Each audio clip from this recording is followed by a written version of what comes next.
What's up guys, I'm gonna show you in today's tutorial how to use Facebook Graph API.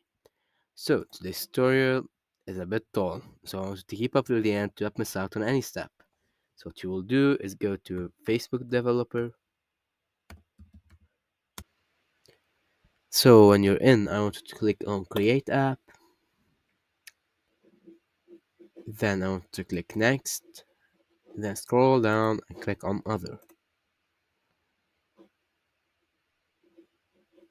After that I want you to choose Business as an option, and here you will do any app name.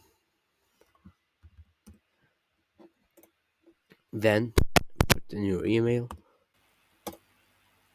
Then when you're in, I want to click on app settings, then basic. Here it will ask you for a domain and the terms of service and the policy URL. So what you're gonna do is choose the domain. So I'm gonna choose in this case similar tools. So open the website, then copy the link of it and paste it in the app domain. Then scroll down until you find policy, then copy the link again, paste it in the section of privacy policy, then go back and go to this terms of service, copy it and paste it right here. Then gonna show the category as business,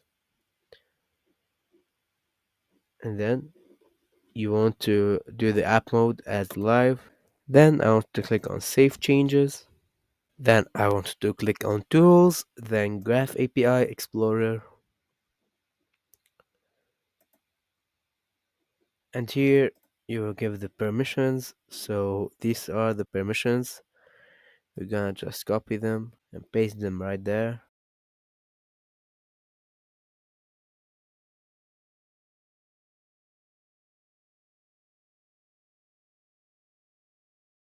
Then after that, click on create app token and then generate access token. Then I want to click on the eye icon right there and then go to open an access token tool. Then I want to click on extend access token. Now I wanted to go to similar tools again and go to profile. Then here I wanted to connect with Facebook. And that should be it, guys. Now you can use the graphic API on Facebook.